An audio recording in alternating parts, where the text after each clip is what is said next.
Hello everyone, it's Old Guardian here. There is an exciting new grid-based card game coming on the 27th of February actually. It's Cards and Castles Ultimate. And you might already be familiar with Cards and Castles, there have been Cards and Castles games before, but in this video I'm going to take a little bit of a look at what is this game and how does it differ from the previous versions.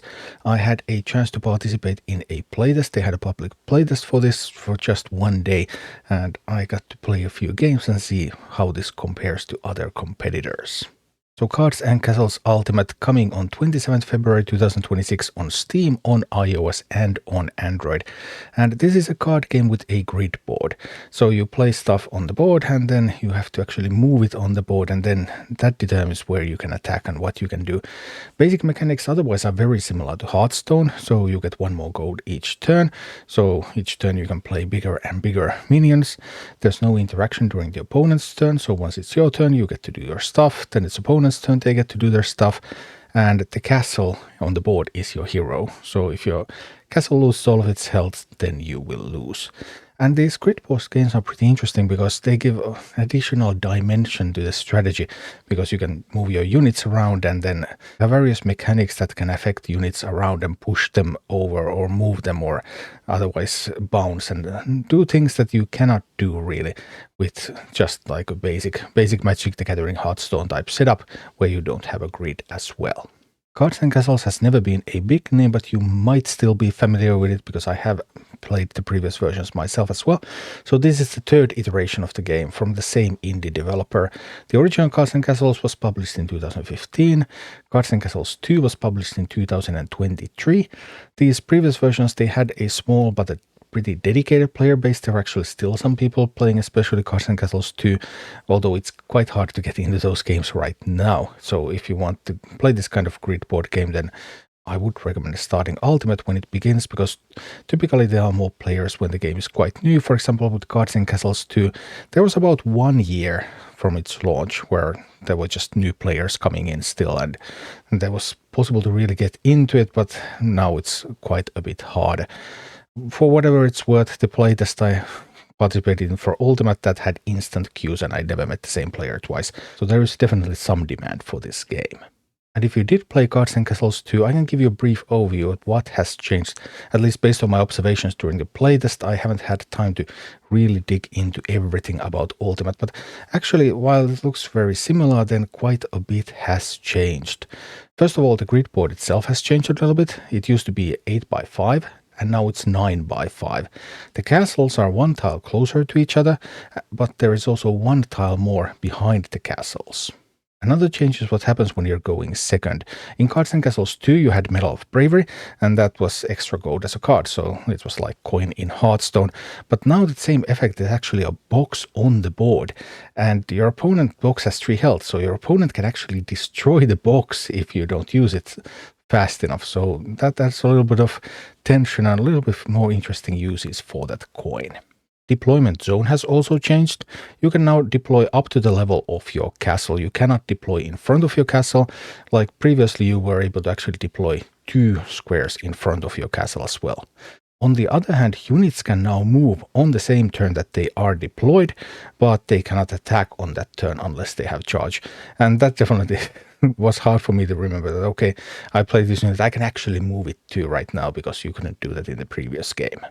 And protecting your castle has also changed. In Cards and Castles 2, you need to have a unit with a Guardian ability, that's like Taunt in Hearthstone, and that prevented the opponent from attacking the castle if you had a Guardian next to the castle. But now there are instead these 5 marked squares called Guardian squares, and whenever you have any unit in those, then that unit is protecting the castle and has to be handled first before the castle can be attacked.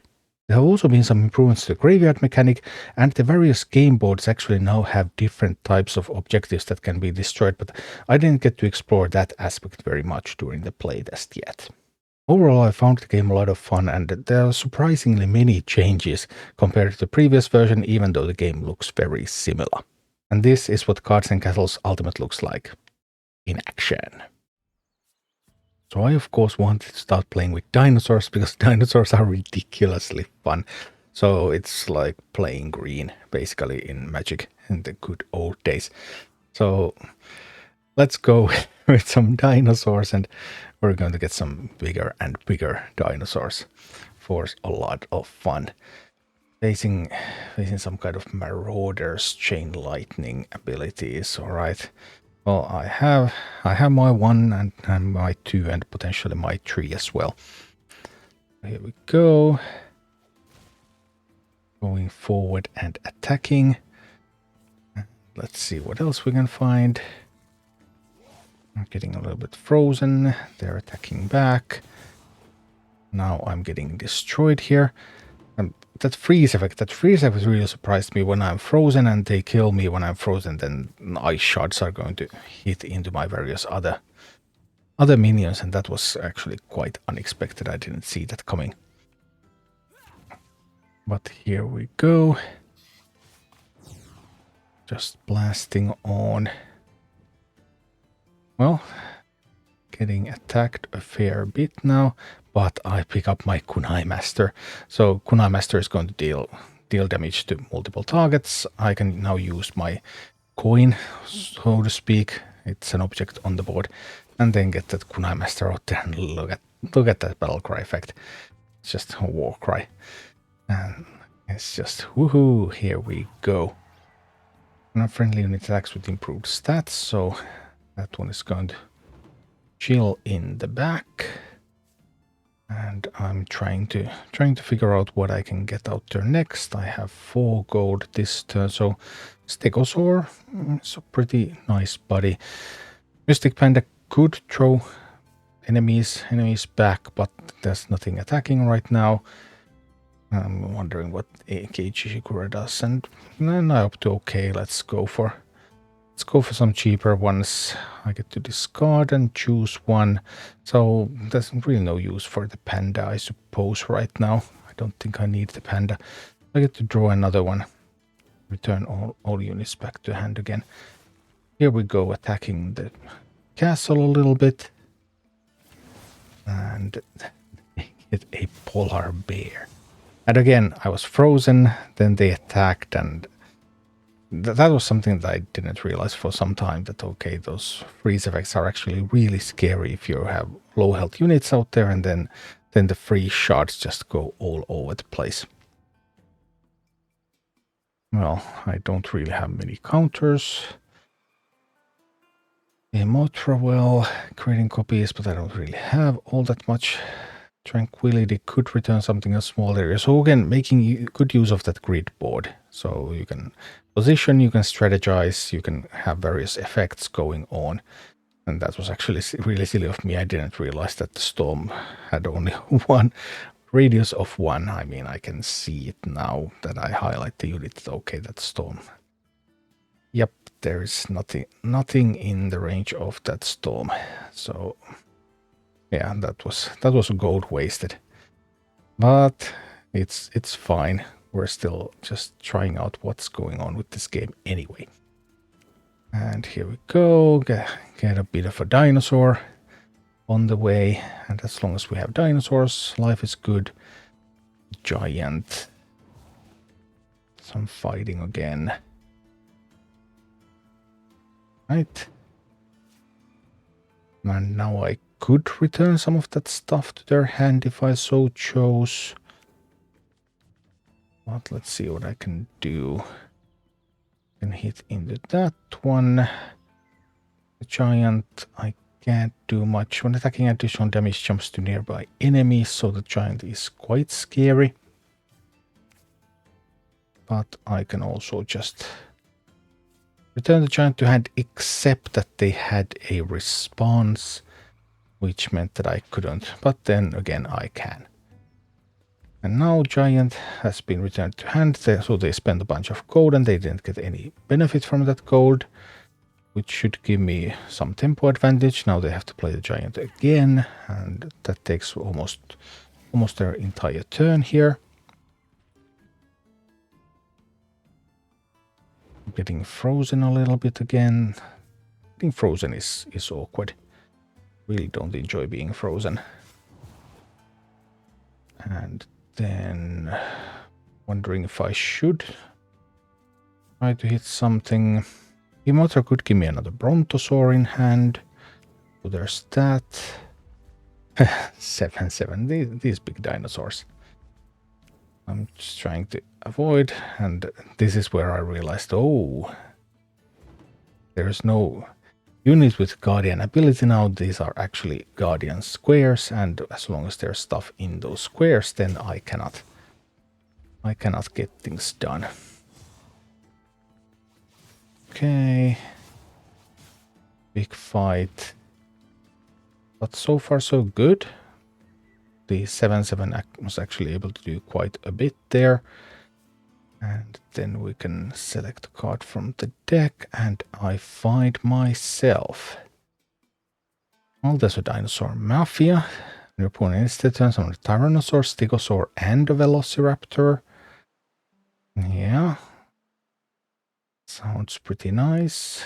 Or I could play a Tyrannosaur this turn together with a Pterodactyl. All my other dinosaurs have some bonuses. I can also do that. This dinosaur stomping is also like stuff just moves and dinosaurs coming and boom, boom, boom.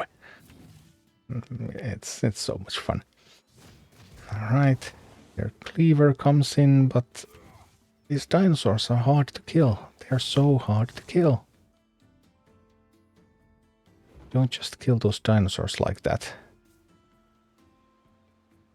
All right, well, then what? Obviously have the Tyrannosaur available. I could push the wolf. Probably should have played Tyrannosaur there. But I opted to go with more giant dinosaurs instead. And then moving that one as close as I can.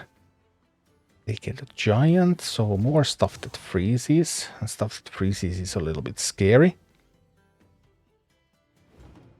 But my 4/9 now with the Tyrannosaurs, it's an 8/13. It cannot hit the castle. And the penguin summoned. So that means I still cannot hit the castle. There's the stuff in the Guardian squares. But I should be in a very dominant position regardless. Because, yeah, big dinosaurs. So, yeah, fun game, fun new version of Cards and Castles, and I look forward to this a lot. And it's coming in just a couple of weeks, so you can also get it on Steam, Android, and on iOS. Thank you for watching. Click like and subscribe if you enjoyed this, and a special thanks to all of my Patreon supporters, YouTube members, and Twitch subscribers who make all of these videos possible.